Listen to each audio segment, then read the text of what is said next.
என்னை தேடி இயேசு வந்தார், எந்தன் வாழ்வை மாற்றி விட்டார். என்னை தேடி இயேசு வந்தார், எந்தன் வாழ்வை மாற்றி விட்டார்.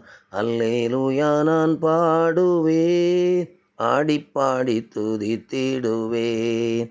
அல்லேலூயா நான் பாடுவேன், ஆடிப்பாடி துதித்திடுவேன். கிறிஸ்துவுக்குள் மிகவும் பிரியமானவர்களே, இந்த மாதத்தின் முதல் நாள் காலை வேளையில் உங்களோடு கூட தேவனுடைய வாக்குத்தத்த வசனத்தை கூறி அறிவிப்பதில் மிக்க மகிழ்ச்சி அடைகிறேன். பிதா, குமாரன், பரிசுத்தாவியின் நாமத்தில் உங்கள் யாவருக்கும் நண்பர் ஐக்கிய சுவிசேஷ ஊழியத்தின் சார்பாக உங்கள் சகோதரனாகிய சேவியர் நான் வாழ்த்தி உங்களை இந்த நிகழ்ச்சிக்கு வரவேற்று கொள்ளுகிறேன். கிறிஸ்துவுக்குள் பிரியமானவர்களே, இந்த நாளில் தேவன் நமக்கு கொடுத்திருக்கின்ற வாக்குத்தத்த வசனம் ஏசாயா 60:1, எழும்பி பிரகாசி, உன் ஒளி வந்தது, கர்த்தருடைய மகிமை உன்மேல் உதித்தது என்று சொல்லி. எனக்கு அன்பான தேவனுடைய பிள்ளைகளே, தேவன் எனக்கு கொடுத்த ஒரு பாடலின் சில வரிகளை இந்த நாளில் சற்று நாளை மறுநாள் இப்படி ஒவ்வொரு நாளும் ஒரு கோரஸை பாடும்படியாய் வாஞ்சிக்கிறேன். தேவன் உதவி செய்வாராக. எழும்பு எழும்பி பிரகாசி, உன் ஒளி வந்தது, கர்த்தரின் மகிமை உன்மேல் உதித்தது. எழும்பி பிரகாசி, எழும்பு எழும்பி பிரகாசி, உன் ஒளி வந்தது, கர்த்தரின் மகிமை உன்மேல் உதித்தது. எழும்பி பிரகாசி, அழிந்திடும் ஜனங்களை மீட்டிடவே அர்ப்பணத்தோடு செயல்படுவோம். அழிந்திடும் ஜனங்களை மீட்டிடவே அர்ப்பணத்தோடு செயல்படுவோம். சிதறிடும் மணிகளை பொறுக்கிடவே தீவிர சேவையினை தொடர்ந்திடுவோம். சிதறிடும் மணிகளை பொறுக்கிடவே தீவிர சேவையினை தொடர்ந்திடுவோம். எழும்பு எழும்பி பிரகாசி, உன் ஒளி வந்தது, கர்த்தரின் மகிமை உன்மேல் உதித்தது. எழும்பி பிரகாசி, எழும்பி பிரகாசி. கிறிஸ்துவுக்குள் மிகவும் பிரியமானவர்களே, எந்த விஷயங்களில் நாம் விழுந்திருக்கிறோமோ, நாம் தடுமாறி கிடக்கிறோமோ, நாம் தவழ்ந்து கொண்டிருக்கிறோமோ, அந்த சூழ்நிலைகளிலிருந்து நாம் எழும்ப வேண்டும் என்பதை பிதாவாகிய தேவன் இயேசு கிறிஸ்து மூலமாக நம்மிடத்தில் எதிர்பார்க்கிறார் என்பதைத்தான் இந்த வசனங்கள் நமக்கு சுட்டி காட்டுகின்றன. ஒரு மனிதனை யாராவது எழுந்திரு என்று சொல்லுகிறார்கள் என்றால் அவன் எங்கேயோ விழுந்து கிடக்கிறான், படுத்திருக்கிறான், அல்லது அவன் உட்கார்ந்திருக்கிறான் என்றுதான் பொருள்படும். அதை போல ஒருவேளை நாம் பாவத்திலே விழுந்து கிடக்கிறவர்களாக இருக்கலாம். ஏதோ ஒரு விஷயத்தினாலே நாம் சோர்ந்து போய் கிடக்கிறவர்களாக இருக்கலாம். அல்லது யாரோ தள்ளி விட்டதுனால நாம் தள்ளப்பட்டவர்களாக கிடக்கலாம். அல்லது ஏதோ ஒரு காரணத்தினாலே நம்மை நாமே காயப்படுத்தி உட்கார்ந்து கொண்டிருக்கிறவர்களாய், கலங்கி கொண்டிருக்கிறவர்களாய், கவலைப்பட்டு கொண்டிருக்கிறவர்களாய் இருக்கலாம். ஆனால் உங்களையும் என்னையும் பார்த்து இந்த காலை வேளையில் ஒருவர் நீ எழுந்திருக்க வேண்டும் என்று விரும்புகிறார். அவர்தான் நம்முடைய அருமையான தேவாதி தேவன், கர்த்தாதி கர்த்தர். ஏன் அவர் நம்மை எழும்ப வேண்டும் என்று விரும்புகிறார் என்றால், நாம் பிரகாசிக்க வேண்டும். நம்மீது அவருடைய மகிமை வெளிப்பட்டு மற்றவர்கள் அதை காண வேண்டும் என்று பிதாவாகிய தேவன் விரும்புகிறார். எனக்கு அன்பான தேவனுடைய பிள்ளைகளை, வேதத்திலிருந்து சில விழுந்து போன நிலைமையில் இருந்தவர்களை தேவன் எப்படி எழுப்பினார், அவர்கள் எழுந்து தேவனுக்காக என்ன செய்ய தங்களை தகுதிப்படுத்தி இருந்தார்கள் என்கிற காரியங்களை நாம் தொடர்ச்சியாக சிந்திக்கப் போகிறோம், தியானிக்கப் போகிறோம். இந்த கால வேளையிலும் கூட எனக்கு அன்பான தேவனுடைய பிள்ளைகளை,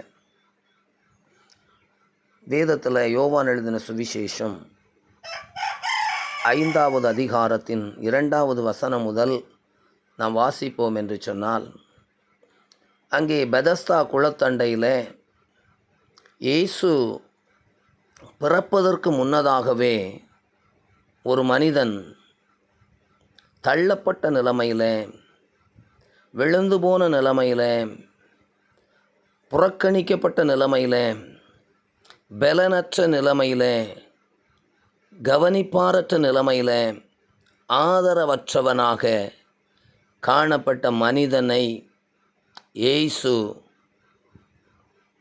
கண்கள் கண்டது என்று நான் சொல்ல விரும்புகிறேன். எனக்கு அன்பான தேவனுடைய பிள்ளைகளே, இந்த இடத்துல நான் உங்களை குறித்து அல்லது என்னை குறித்து சொல்லும் பொழுது, ஒருவேளை மனிதர்களுடைய கண்கள் நம்மை காணாமுகத்தோடு, பாராமுகத்தோடு, அல்லது நம்முடைய பாவத்தினாலே நாம் வெறுக்கப்பட்டவர்களாய், ஒதுக்கப்பட்டவர்களாய், உதாசீனப்படுத்தப்பட்டவர்களாய், நாம் வியாதிப்பட்டவர்களாய், அற்பமாய் நினைக்கப்படுகிற சூழ்நிலையில், ஐயோ இவனுக்கு இந்த கொடிய வியாதி, இவனுக்கு இந்த கொடிய வியாதி, இதனால் நம்மை அருவருக்கிறவர்கள் இருக்கலாம், நம்முடைய பாவத்தினால் நம்மை வெறுக்கிறவர்கள் இருக்கலாம், நம்முடைய பாவத்தினால் விழுந்து கிடக்கிறவர்களாக இருக்கலாம், அல்லது யாரோ ஒருவராலே நாம் தள்ளப்பட்டு விழுந்து கிடக்கலாம். எனக்கு அன்பான தேவனுடைய பிள்ளைகளை, இந்த காலை வேளையில் அந்த மனுஷனை தேடி வந்த இயேசு ஒரு நோக்கத்துக்காக தேடி வந்தார். அவனை எழுந்திருக்க பண்ண வேண்டும்.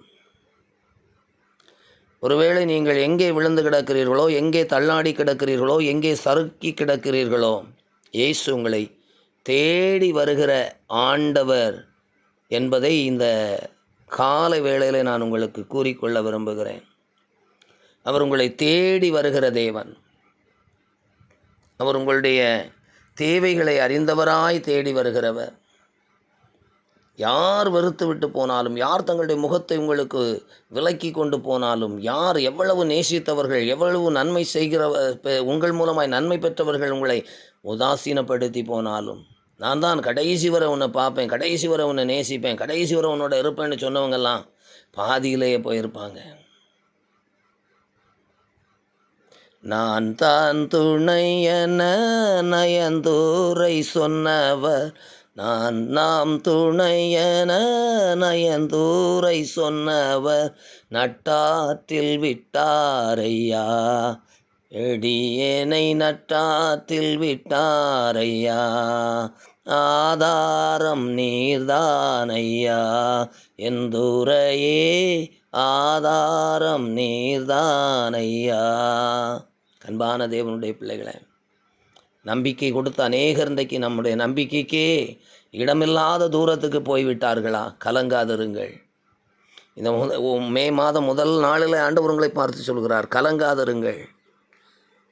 இந்த மனிதனை தேடி வந்தார் இயேசு. இந்த காலவேளையில் உங்களை தேடி இயேசு வந்திருக்கிறார்.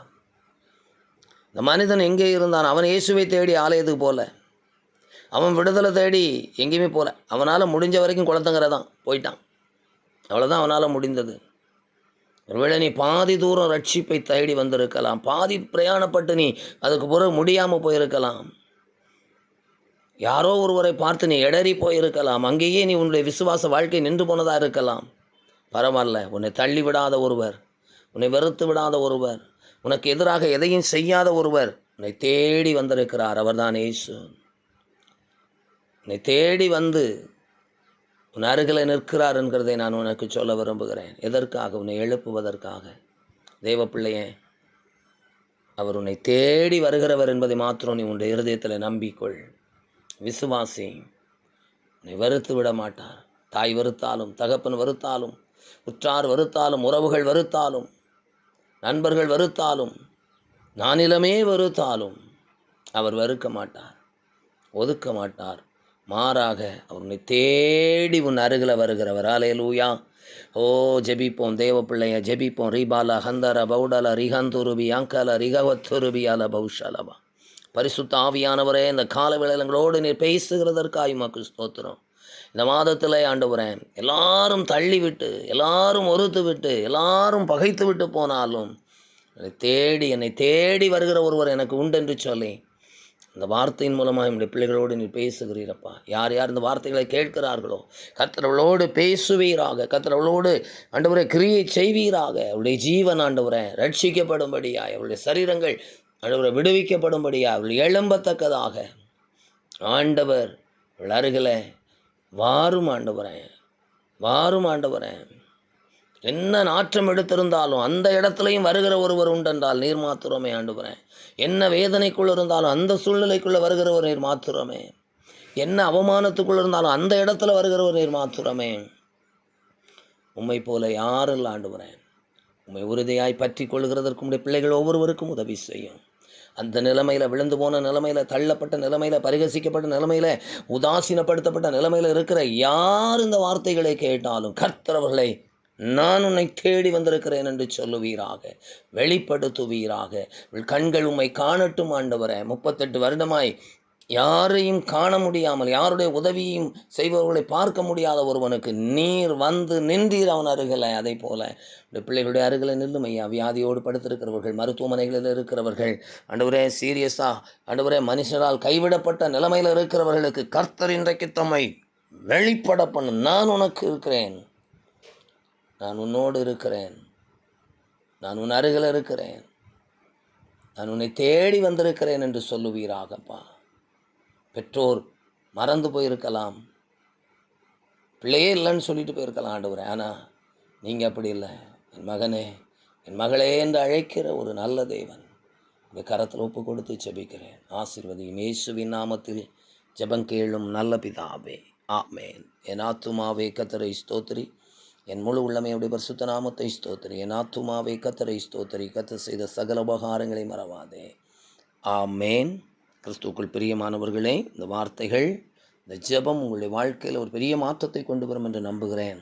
உங்களுடைய வாழ்க்கையில் அது கிரியை செய்யுமானால் உங்கள் நண்பர்கள், உற்றார் உறவினர்கள், இனத்தார்கள் எல்லாருக்கும் இதை வாட்ஸ்அப் மூலமாக நீங்கள் அனுப்புங்கள். உங்களுடைய ஃபேஸ்புக் மூலமாக அனுப்புங்கள். கர்த்தர் உங்களை ஆசீர்வதித்து உங்களை மேன்மேலும் உங்களுடைய வெளிச்சத்தை எழும்ப பண்ணுவார். God bless. ஆமென்.